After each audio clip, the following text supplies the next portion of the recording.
Welcome to News Beacon, your trusted source for breaking headlines, global insights, and sharp analysis from around the world. If you're new here, don't forget to hit that subscribe button and turn on notifications so you never miss an update. At the storied Marine Corps base in Quantico, Virginia, a place synonymous with discipline, tradition, and the forging of America's military leaders, an unusual scene was about to unfold. The base, usually a backdrop for rigorous training and strategic planning, was now the stage for a moment that would ripple far beyond its gates. President Trump took the stage before a room filled with the nation's top military brass, their uniforms gleaming under the lights, their faces set in practiced stoicism. The air was thick with expectation, as everyone awaited remarks on the pressing issues of national defense. The audience expected a serious discussion on national security, perhaps updates on global threats or new defense strategies. Instead, what followed was something no one could have predicted. Breaking from the script, President Trump launched into an anecdote, recounting a recent phone call with Canadian officials. The topic: his ambitious Golden Dome missile defense system, a project he touted as a shield for North America. With a characteristic quip, he told the room, "Canada called me, they want to be part of it. They want in on the Golden Dome." Then with a grin he added, "I said, why don't you just join our country, become the 51st state and you get it for free." The words hung in the air, a mix of bravado and jest, but also carrying a weight that was impossible to ignore. The room fell utterly silent. No applause, no laughter, not even a murmur. The officers, trained to maintain composure in any situation, sat motionless, their professionalism masking any personal reaction. But beneath the surface, the tension was unmistakable. Unfazed by the lack of response, Trump shrugged off the silence, doubling down on his offhand proposal. "It does make a lot of sense," he insisted, as if the idea of absorbing an entire nation was just another deal to be made. In that moment, the relationship between the United States and Canada, long-standing allies, partners in defense and trade, was reduced to a punchline, a bargaining chip in a high-stakes negotiation. The sovereignty of an entire nation was treated as a throw-in on a missile defense deal, its history and identity brushed aside with a single remark.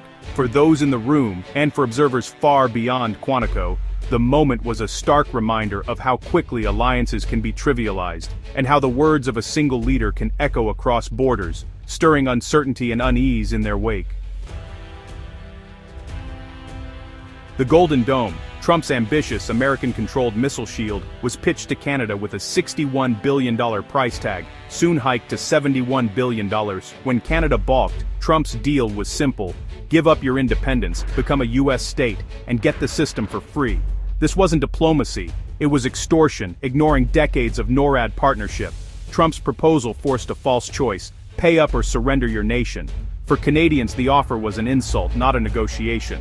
The Golden Dome, meant to protect, instead became a symbol of American overreach. Canada's answer was a resounding, unspoken no. Prime Minister Mark Carney had already rejected the 51st state idea, both privately and publicly. His stance was clear and unwavering, communicated not just in closed-door meetings with his cabinet, but also in front of the cameras for the world to see.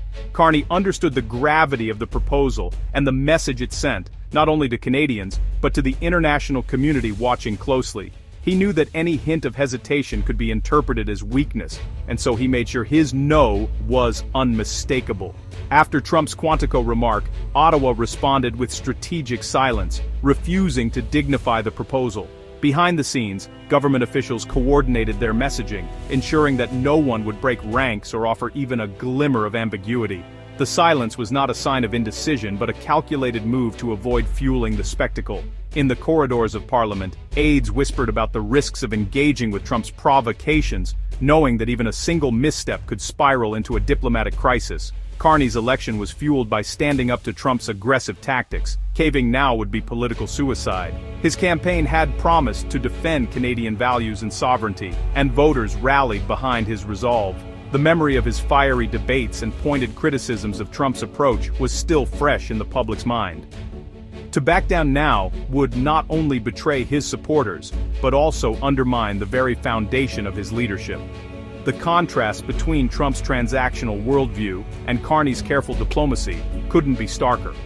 Trump saw international relations as deals to be made, often with little regard for tradition or alliance. Carney, on the other hand, valued stability, mutual respect, and the long-term interests of his country. Their approaches clashed, not just in policy, but in philosophy. One brash and unpredictable, the other measured and principled. Trump lobs provocations. Carney manages the fallout. Each time Trump made a headline-grabbing statement, Carney's team worked overtime to reassure allies and calm markets. The Canadian public watched closely, aware that their leader was walking a diplomatic tightrope. Carney's ability to remain composed under pressure became a defining feature of his tenure. As Carney prepares for another White House meeting, he faces a diplomatic minefield, knowing the issue could resurface at any moment. Every conversation, every handshake, is weighed for its potential impact. Advisors brief him on possible scenarios, from subtle hints to outright demands. The pressure is immense, but Carney knows that his response will shape not just the next news cycle, but the future of Canada's relationship with its most powerful neighbor.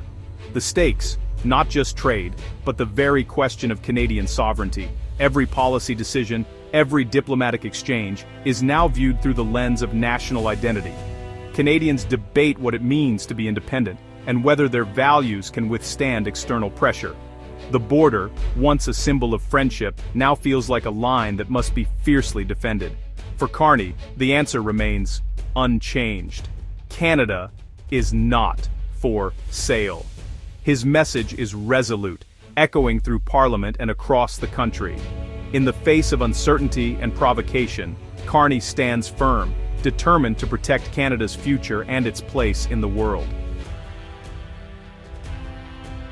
After Trump's remark, Washington's response was silence. No clarifications, no reassurances. Ambassador Pete Hoekstra, pressed repeatedly on the issue, simply refused to comment, dodging questions on Canadian media. This wasn't just no comment, it was active denial, leaving Canadians to wonder if silence meant consent. The U.S. administration's collective shrug only deepened the insult.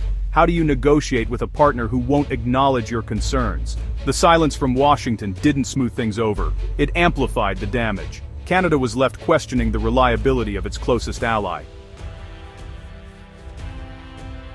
The so-called 51st state comment wasn't just a throwaway line, it was the latest in a series of escalating jabs in what had become a full-blown trade war between two of the world's closest allies. For decades, the United States and Canada prided themselves on a partnership built on mutual respect, open borders, and shared prosperity. But suddenly, that relationship was under siege, and the stakes were measured not just in bruised egos, but in billions of dollars. The Trump administration launched a relentless campaign of tariffs, targeting Canadian steel, aluminum, lumber, and even dairy. These weren't minor skirmishes, they were body blows to industries that had long depended on cross-border trade. Factories slowed production, workers faced layoffs, and entire communities braced for economic fallout. The message from Washington was clear: play by our rules, or pay the price. In Ottawa, leaders scrambled to respond. Canada tried to cool tensions, pausing a planned digital services tax and dropping some retaliatory tariffs in hopes of opening a path to negotiation. But the U.S. doubled down, introducing new penalties and making it clear that compromise would come at a steep cost. Canadian businesses, caught in the crossfire, watched nervously as the rules of the game kept changing. The once stable partnership began to look more like a high-stakes standoff. The USMCA, the new trade agreement meant to modernize NAFTA, became a battleground for leverage and influence. Negotiations were tense, with each side fighting to protect its interests while trying to avoid a complete breakdown in relations. Tariffs became the stick, but there was also a carrot of sorts. The U.S. dangled offers of military cooperation, like missile defense, but these came with strings attached. To many in Canada, these offers felt less like genuine partnership, and more like a poisoned chalice, a way to extract further concessions under the guise of security. Economists and political analysts didn't mince words. They called it economic extortion, using America's overwhelming market power to force Canada's hand on everything from trade policy to national defense. Protests erupted and headlines warned of a new era of uncertainty for both countries. The damage was staggering. Billions of dollars evaporated from the Canadian economy. Trust between the two nations eroded, and a friendship that had weathered wars and crises was suddenly strained to the breaking point. The effects rippled through families, businesses, and entire regions.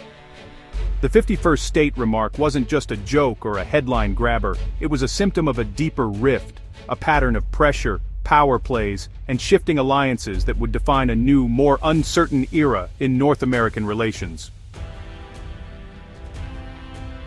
The US and Canada share one of the world's most integrated economic relationships. $2.7 billion in goods and services cross the border daily.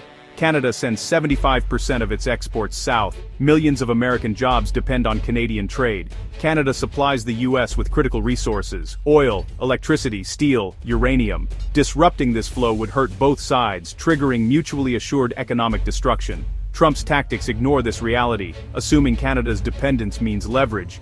But the US is just as reliant on Canada. Tariffs hurt American consumers and businesses too. The 51st State fantasy overlooks the benefits of a stable, independent neighbor. The relationship is symbiotic. Bullying only risks disaster for both. News of Trump's remarks sparked outrage and mockery across Canada. Many saw it as the height of American arrogance, dismissing Canadian history and identity. Social media exploded with memes, beavers in MAGA hats, maple leaves on the US flag, and jokes about buying the White House. Humor became a coping mechanism, but the anger was real. Canadian travel to the US dropped further, a quiet protest against perceived hostility. The message, "Respect us, or we'll take our business elsewhere." Canadians won't let their sovereignty be a bargaining chip. The response was clear: thanks, but no thanks. Experts called Trump's approach what it was: extortion. By tying missile defense to annexation, he crossed from tough negotiation into coercion. Prime Minister Carney now faces a high-stakes meeting: defend sovereignty or risk trade disaster. If Trump raises the issue publicly, Carney must push back, risking further fallout. The alliance, built on mutual respect, is being corroded by suspicion and threats. Canada is rethinking its reliance on the US, seeking new partners. The more pressure Trump applies, the more Canadians resist. The 51st State comment has become a rallying cry for Canadian independence. Trump's remark forced a reckoning in the US-Canada relationship. Canada's response, resolve, outrage, and humor, drew a clear line: sovereignty is not for sale. Carney heads to Washington not just as a negotiator, but as a defender of national identity. The relationship is now transactional, trust replaced by caution. Canada will accelerate efforts to diversify trade and alliances. For the US, this should be a wake-up call. Treating your closest ally with contempt is self-defeating. Instead of submission, Trump's gambit galvanized Canadian unity and pride. The 51st State will remain a fantasy. Canada's independence endures, secured not by a golden dome, but by national spirit.